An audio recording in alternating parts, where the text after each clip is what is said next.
The Tampa Bay Buccaneers had a concerning addition to the injury report on Friday, while the Jacksonville Jaguars might just have their starting quarterback this Sunday. That and more on today's live episode of Locked On Bucs.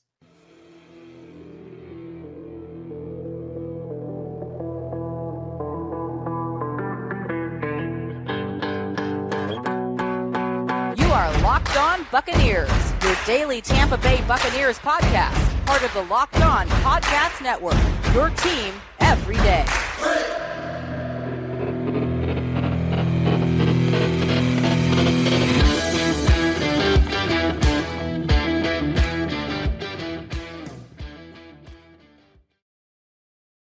What's up, and welcome into this live Friday episode of Locked On Bucs, your daily podcast covering the Tampa Bay Buccaneers, part of the Locked On Podcast Network, your team every day. We want to thank you for making Locked On Bucs your first listener view every single day. Don't forget you can subscribe or follow for free on YouTube or wherever you get your podcast. And of course, you can follow along on Twitter. I am James Yarcho at JYarcho_Bucs. He is David Harrison at DHarrison82. I am the deputy editor of SB Nation's BucsNation.com. David is a staff writer for BucsGameDay.com, Sports Illustrated's Fan Nation site covering the Tampa Bay Buccaneers. And we are your hosts of Locked On Bucs. Now you can become a Locked On Bucs insider. You get the news, the inside scoop, exclusive content delivered directly to your phone. Plus, you get to text with me one-on-one, and who doesn't want that in their life? So if you want to be an insider, go to join subtext.com/LockedOnBucs to sign up. Of course, we are here with you every Monday through Friday, along with our everydayers and our every livers. And as always, we want to share our appreciation for your continued support of the show. This episode is brought to you by PrizePicks, the easiest, most exciting way to play daily fantasy sports. Go to PrizePicks.com/LockedOnNFL and use code LockedOnNFL, all lowercase, and you're going to get a first deposit match up to $100. Yeah, on today's episode, we're going to make our predictions. We're going to give you our keys to a Buccaneers win over the Jacksonville Jaguars. But first, we're going to say hi to everybody in the live chat because Richard, Demon Hunter, David, Serio, like everybody's just chatting. Like before the show even got started, just chatting away. I love it. I love to see that sense of community and love to see some familiar names coming through on the YouTube channel. So hopefully a familiar name that we're going to see playing on the field Sunday will be Antoine Winfield Jr. because he is questionable after coming up with an injury on Friday, a calf injury, which this is like the season of calf injuries. And I know I'm speaking for like two teams because like the Commanders have had a lot of calf injuries, and it's weird to me that so many calf injuries are coming up. I don't know if anybody out there is smarter than me on this kind of stuff on why calf injuries might strike this type of season. But anyway, out is rookie wide receiver Raheem Jarrett, who is still in the 21-day practice window to return from IR. Did practice in full all week, so it's a little weird that he's inactive, but they've got time and they've got options, and they don't want to rush it, and never against teams not rushing young guys back from injury. Speaking of not young guys, Will Golston is also questionable with a knee/ankle injury. Big Will is also big in long in the tooth. So, that we'll have to monitor that as well. But I think, James, easily the most concerning name here is Antoine Winfield Jr. because of who he is, what he does for the Buccaneers defense, but also the fact that his injury literally just happened on Friday. Yeah, not good at all. Very concerning for those that watched or listened to the crossover. I named Antoine Winfield Jr. as the most important player because he's been the most important player for this Buccaneers defense all season long. And what he does, what he brings to this team, you can't win this game without Antoine. You can't beat the Saints next week without Antoine. You're not going to get to the playoffs or win the division without Antoine. Like, those are facts. Like, that's not an opinion in my opinion. That is a fact. Like, you can win games without Devin White. You can win games without Vita Vea. You can win games without Chris Godwin or Mike Evans or some of these other guys, because there are other people that can step up and fill the void, whether that's KJ Britt or Greg Gaines and Logan Hall combined to have a really good game in Vita's absence. If Mike is out, Chris is there. If Chris is out, Mike is there. Without Antoine, you got nothing. That cupboard is bare. So hopefully this was more of a precautionary move where Antoine was like, my calf's a little tight. I tweaked it a little bit. And they were like, all right, just you rest up. We're going to have the trainers massage your calf. You chill out. You watch Jim Carrey's How the Grinch Stole Christmas here in a massage chair, and you just be fine by Sunday, Antoine, because sweet heavens, we need you. I mean, the massage chair sounds nice. So a little bit of insight. My side gig actually has massage chairs in the break room. It's pretty legit. It's pretty clutch. And yeah, as far as we know, David, it did happen in practice. There's a lot of things that the team does. Calf injury, I would probably say happened during practice. I don't have 100% confirmation on that. Maybe it was during a workout or during a lifting session or anything like that. But most likely a calf injury probably happened during practice. Either way, came up Friday. We'll have to see what his status is heading into the game on Sunday for the Jacksonville Jaguars. Questionable to play. Cornerback Christian Braswell. Hope I'm saying that right. Other teams' names are kind of hard for me. He's got a hamstring injury, not yet activated from the IR. Cornerback Tyson Campbell. Safety Andre Cisco, Syracuse legend. Wide receiver Zay Jones is dealing with the knee/hamstring injury. Quarterback Trevor Lawrence is dealing with an ankle injury and a concussion. So just like top and bottom, bro. Like just his entire body is screaming. And tight end Brenton Strange also questionable. Obviously, James, the big name there though is the quarterback. Ain't no sunshine in Ray J potentially for the Jacksonville Jaguars. Yeah, Pantene Pro V may not be playing. That's my wife's lovely nickname for him. In fact, I was writing the injury report from Wednesday, and I mentioned the name Andre Cisco, and my wife was sitting next to me, and she's like, Cisco, like the thong song guy? And I'm like, no, different Cisco, but you're close, and I appreciate you for trying. Yeah, Trevor Lawrence changes the entire complexion of this game. And you take a look at the way the concussion protocol has worked all year. Trevor Lawrence could be the first quarterback, might be the first player, but the first quarterback this season in concussion protocol to not practice on Wednesday, not practice on Thursday, and then play on Sunday.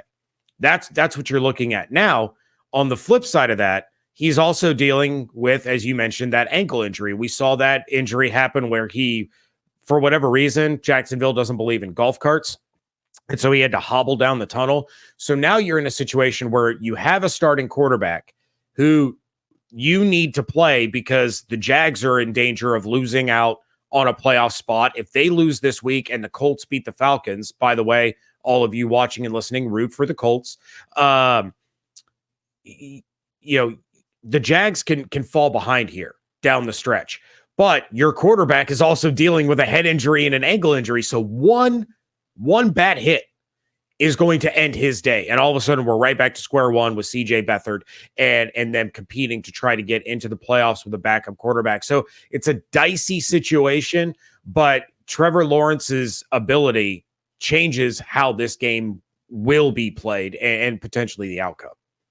It really does. And yeah, I mean, the concussion thing is really tricky. I don't pretend to be a concussion protocol expert. Like I think I know a good amount of it. Well, I know a good amount of it. I think I know more than maybe your average person does about it. But I mean, part of the protocol is you have to have 2 days of NFL or of football activity with no symptoms following each of those 2 days. Like you can't just practice Friday, have no symptoms and be cleared. Like that's not how that process is supposed to work. Now, maybe there is some sort of provision, especially because you're traveling from Jacksonville to Tampa, so it's not like it's a East Coast to West Coast travel or something where maybe they can put him through some sort of workout Saturday and get some results Sunday morning and he can be cleared or something. But I'm fairly certain, without having to relook it up, that you have to have consecutive days, at least 2 of them, of football activity, not just exercise, but actual football activity without having the symptoms flare back up. And it just kind of smells. And the NFL doesn't have a very good rep with this anyway. It just kind of smells like a team that's desperate to rush their young quarterback back on the field. And man, I really hope that's not what's happening for Trevor Lawrence's sake. Not even like forget the game itself and the Buccaneers playoff implications, all that, just for the health of the young man who's obviously going to do whatever he can to fight for his team. I really hope that's not what's happening in Jacksonville. But James, no matter who's on the field, the Buccaneers got to put this thing away, whether it's Trevor Lawrence, whether it's CJ Beathard, they got to find a way to win this game because the New Orleans Saints, like was just mentioned in the live chat, did everybody a huge favor. Well, the Rams did everybody a huge favor by defeating the New Orleans Saints. The Buccaneers need to make good on that with a win. We're going to tell you our keys to that victory coming up next on today's episode of Locked On Bucs, part of the Locked On Podcast Network, your team every day. Today's episode brought to you by DoorDash. Why root for your team on an empty stomach? You wouldn't do it if you're sitting in the stadium. Don't do it sitting in your house or at your watch party. Order on DoorDash and save on football watch party favorites like pizza, wings, sodas, burgers, or even just buns, and get it all delivered without missing the game. Kick back at kickoff with unbeatable deals on everything you need for the watch party or the tailgate. My family has a special Christmas Eve celebration tradition. We get McDonald's for all the kids, but you know something? With the games going on, I don't got to go get it. I don't have to force my wife to go get it. We're just going to DoorDash it, have it dropped right at the house so everybody is happy, including the guy watching football. Score football season's best deals on groceries, restaurants, retail, and more. All of your favorite restaurants and stores from retail to grocery are on the app, so you can shop everything you need to get game day ready. Get prepared before game day. Stock up on your favorite apps and order all your tailgate gear on DoorDash. Then just get ready to watch the win. Get 50% off up to a $10 value when you spend $15 or more on your first order after you download the DoorDash app and enter the promo code LOCKED23. Don't forget that code LOCKED23 for 50% off up to a $10 value on your first order when you download the DoorDash app and spend $15 or more. Subject to change. Terms apply.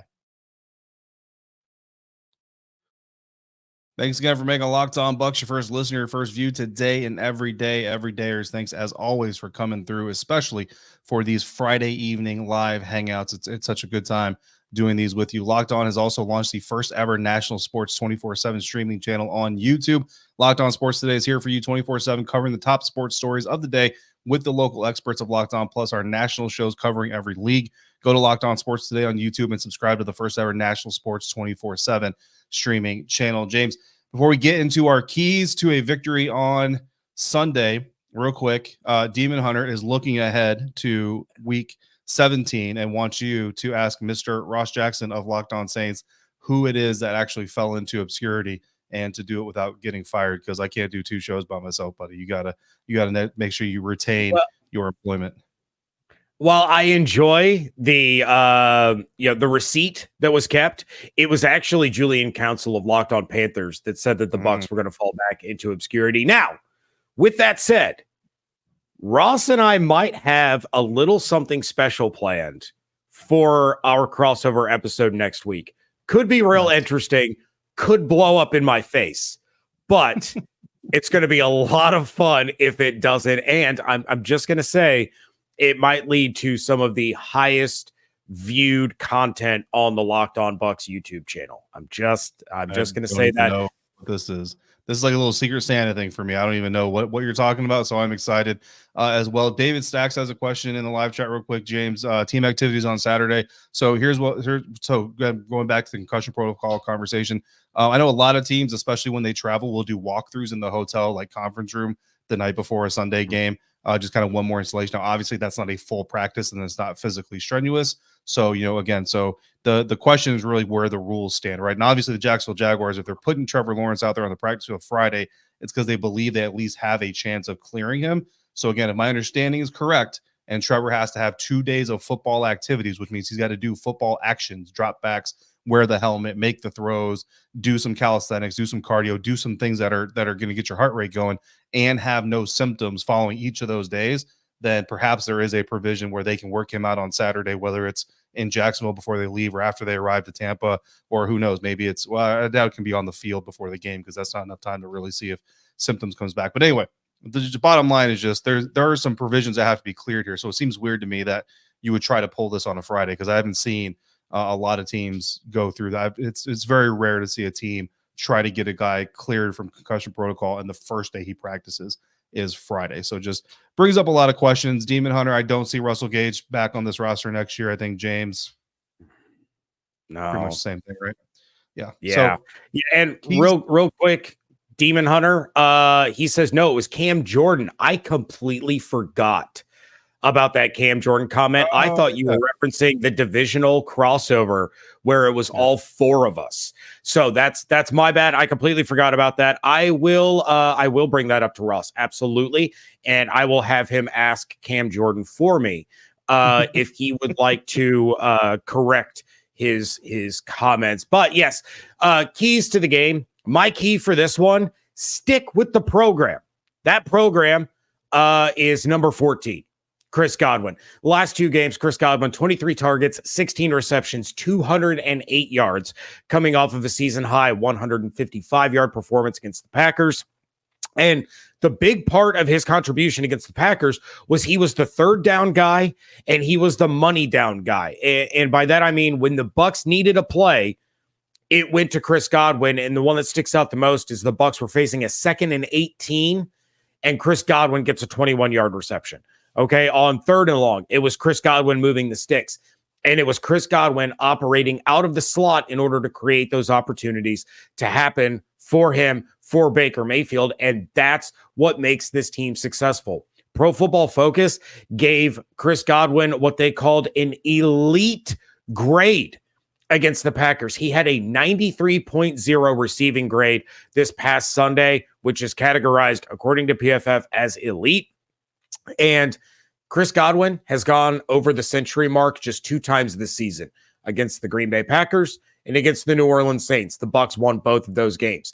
10 plus yards per target this season, 3 different times. Twice against the Packers and the Saints, and then once against the Detroit Lions. The Bucs are 2-1 when Chris Godwin's targets are 10 plus yards. He has 10 plus yards per reception in all but 2 games this season, and those 2 games were losses, the 49ers and the Houston Texans. So feed the guy that keeps the engine running and running smoothly, and that guy is Chris Godwin. Dave Canales has to keep drawing it up for him, and the Bucs are going to have long, sustained scoring drives yet again if Godwin is getting the targets. So I'm going to see if I get this right. Darth Sidious had order 66. Dave Canales has order 14. Correct. Thank you for the Star Wars reference. That was a wonderful Christmas gift. Let's go. Anything can happen. Anything is possible. Shout out KG. My key to the Buccaneers winning, prevent the reinforcements from reinforcing anything. So the Jaguars are 30th in rush yards per carry this season. No Trevor Lawrence means they're going to have to rely on their run game more. It's just the simple fact of playing with a backup quarterback. Now, Travis Etienne is 9th in the NFL in rushing currently, but he's 27th in yards per carry. So obviously they've already been relying on the run. They're going to have to do so even more against the Tampa Bay Buccaneers, if I'm correct, and Trevor Lawrence is not going to play.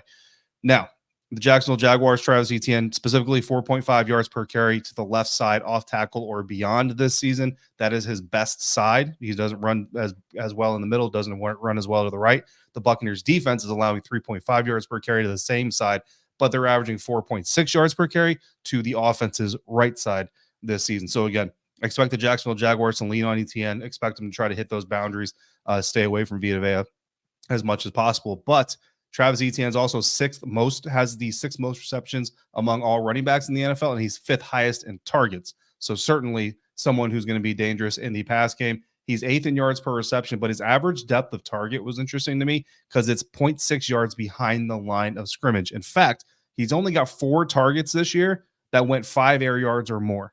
So when the Jacksonville Jaguars use Travis Etienne with their starting quarterback, it's behind the line of scrimmage or up to 5 yards past the line of scrimmage, no more than 4 times other than that. With their backup quarterback, you can pretty much expect it's going to be the same, if not more, which means run gap discipline, pursuit discipline, and that means linebackers. That means Levante David. That means KJ Britt, even your outside linebackers. Key on some things. If you can key on a screen, something like that, this is where a guy like Joe Tryon-Shoyinka can get an opportunity. Yaya Diaby can get an opportunity. Shaq Barrett, maybe another pick 6. I don't know. If you can read those gaps, you see Andrew Van Ginkel doing it for the Miami Dolphins a lot this year. This is going to be an opportunity for the Tampa Bay Buccaneers defense because the Jags don't really use Travis Etienne much out of the backfield downfield.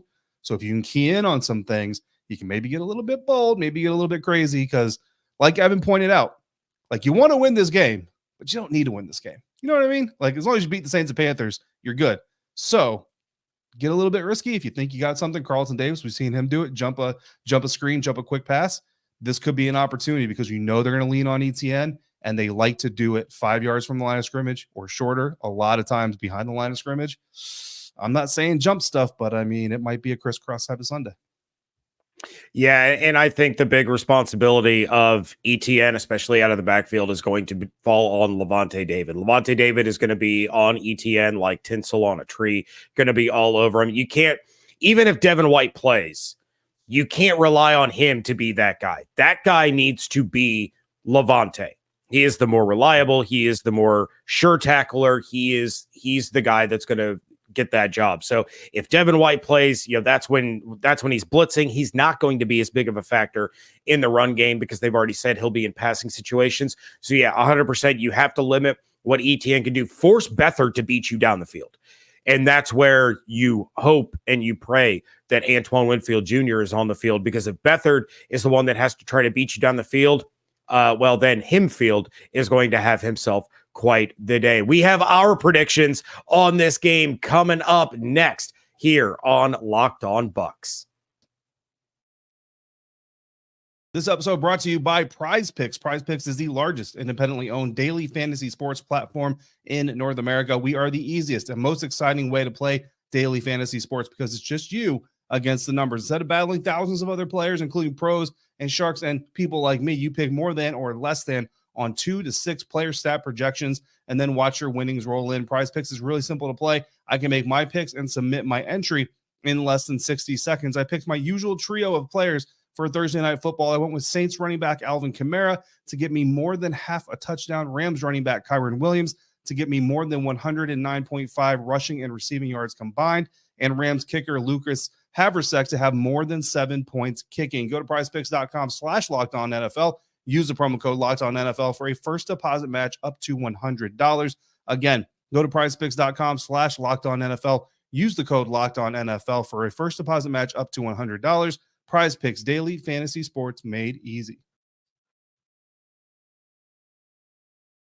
Wrapping things up here on a live Friday episode of Locked On Bucs, and the Buccaneers take on the Jaguars this Sunday at 4:05 p.m. Eastern Time inside Raymond James Stadium in beautiful Tampa, Florida. Catch every snap of the Buccaneers hometown broadcast on SiriusXM on the SiriusXM app. Just search Buccaneers. While you're there, you might just hear a familiar face.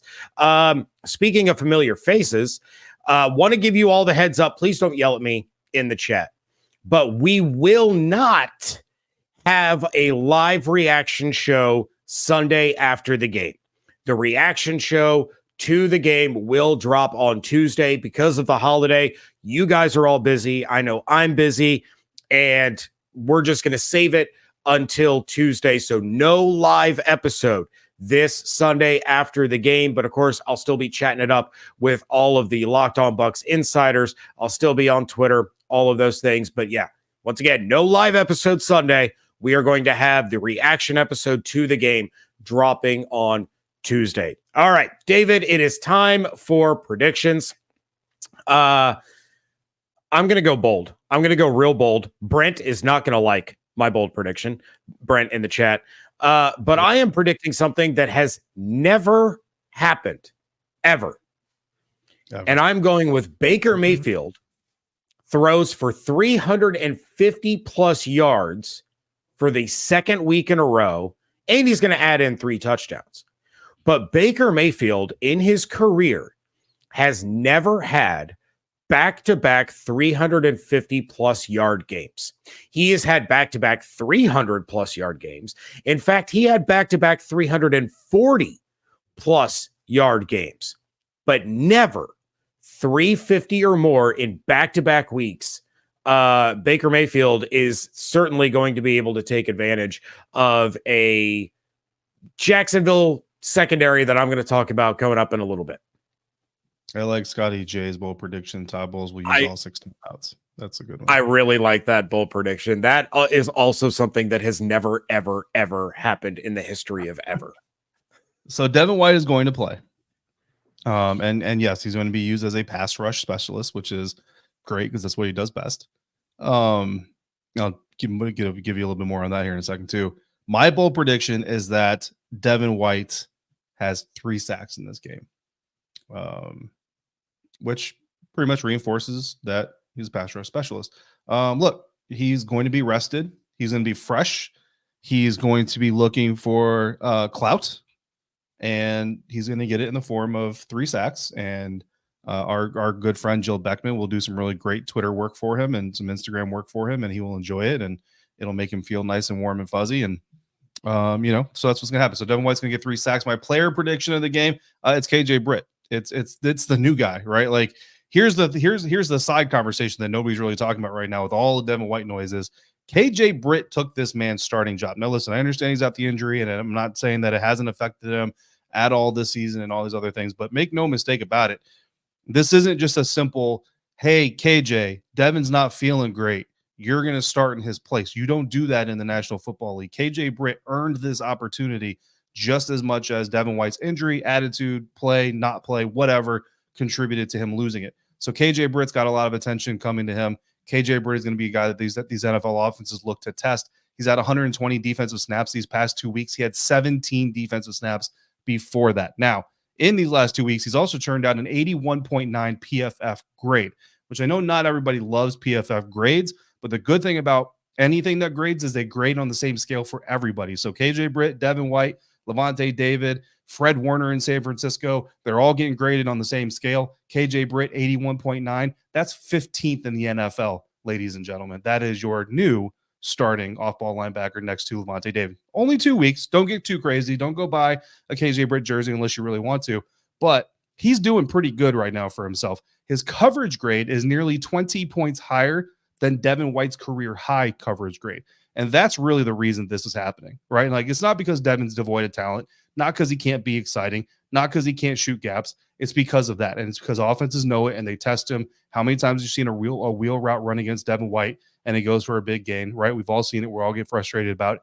KJ Britt is doing that much, much better. He's going to have to do that again because, again, Travis Etienne is a guy that the Jacksonville Jaguars want to use. They're good. They like to use him when they have Trevor. When they don't, they're going to want to use him even more. And they're going to be looking to get him matched up on KJ. Even if it's a screen pass, even if it's a short dump off, they're going to want to get him in space against KJ Britt to see if Travis Etienne can make a move on him and turn into some yak. And I wouldn't be surprised to see Jacksonville pull out the old wheel route against KJ Britt to see if they can get him napping. Remember, Doug Peterson is the same dude who called a pass to throw the touchdown pass to Nick Foles in the Super Bowl. So if he's willing to do that, he's definitely willing to send Travis Etienne on a wheel route against KJ Britt. So KJ Britt is my predicted player of the game. Love that a lot. I love that your bold and your player are the two guys sharing a position. That's probably my favorite combo that you have had this year. My predicted player of the game should be no surprise after my key to the game. It's going to be Chris Godwin. Look, wide receivers this season against the Jacksonville Jaguars are averaging 13 yards per carry and 164 yards per game and over a touchdown per game. This is a defense that's allowing 256.5 receiving yards or allowing 256.5 passing yards, however you want to phrase it, per game. So yes, that does mean, and I saw some people mention it in the chat as well, that's going to give opportunity to Rachaad White to get some receptions and some receiving yards. It's going to open some things up for Cade Otton as well. But Chris Godwin is going up against an opportunistic but beatable secondary. This is a secondary that they take big risks to try to get takeaways, and they've done a really good job of doing that. This defense has 25 takeaways on the season, but they also have 24 turnovers. But that means that them going all in on trying to take the ball away opens up the door for huge plays. So Dave Canales is going to want to keep drawing up plays for Godwin because it's working and it's working well. And that means there's going to be some major explosives and chunk plays down the field for Godwin because they'll be able to bait some of these guys in the secondary into some mistakes. Score predictions. We have Evan is sticking with his prediction. I texted him a little bit ago. If Pantene Pro V does not play, the Bucs win 18-13. If he does play, the Jags win 24-18. He said he's sticking with that. He's still leaning Bucs because he doesn't think that Trevor will play, but he has that contingency in there. For those that saw the crossover episode, I have picked the Bucs to win 27-23, and I don't care what quarterback it is. I'm sticking with the same thing. Bucs are going to win this game and then clinch the division next week against the New Orleans Saints. David, what do you have for this one? James is keeping his Jag score no matter who the quarterback is. Basically just said Trevor Lawrence doesn't matter. That's essentially what just happened. So if you're a Clemson fan, chew on that for a little bit. My score prediction. Go ahead. I was going to say, I'm chalking it up more to if Beathard is in, I think the Bucs ease off a little bit. They get a little complacent. I think if Trevor is in, they're a little more dialed in. They're like, okay, all right, we can't sleep on this one now. We got Fabio in training there, hitting the field. So we have to be focused and we have to be ready. And I think they up their game a little bit if Trevor's on the field. Somebody let the team captains on the defense know that James thinks that if CJ Beathard plays, they're not gonna bring as much energy to the field. If it wouldn't be the first time it happened, Trevor Lawrence, I think the Buccaneers or the Jaguars rather, scored 21 points. If it's Trevor Lawrence, I think they put up 21 points. Antoine Winfield not being on the field, obviously not happy about that. If that's a possibility, or if that does end up happening, if it's CJ Beathard, then I've got the Jaguars scoring 13 points. Either way, I've got the Buccaneers scoring 24. So for those of you counting at home, that is a Buccaneers victory for week 16. And you're one game away from clinching the NFC South, baby. Yeah, and what a great way to do it, too, if they can do it against the Saints. Demon Hunter said sunshine won't make a difference. If you only saw our pre-production meeting where we were singing No Sunshine, you would have had a wonderful, wonderful time. David was making up his own lyrics while I went with the final verse of DMX's version because I'm not as creative as David. With that, we are going to bid you all a fair adieu. Remember, no live episode this Sunday night. The reaction episode will be coming up on Tuesday. In the meantime, check out everything that David and I are doing on Twitter at Locked On Bucs, at JYarcho_Bucs, at DHarrison82, David's work over at BucsGameDay.com, my work over at BucsNation.com. And please, for all of those that partake in the holiday, we wish you all a very wonderful and safe and Merry Christmas. Enjoy the time with your friends, your family, your loved ones. Thank you so much for another incredible year here at Locked On Bucs. We appreciate all of you more than you could possibly know. Hope you all have an absolutely outstanding weekend. Stay safe, stay healthy, fire the cannons, jingle bells, happy holidays. Thank you for joining us right here on Locked On Bucs, part of the Locked On Podcast Network, your team every day.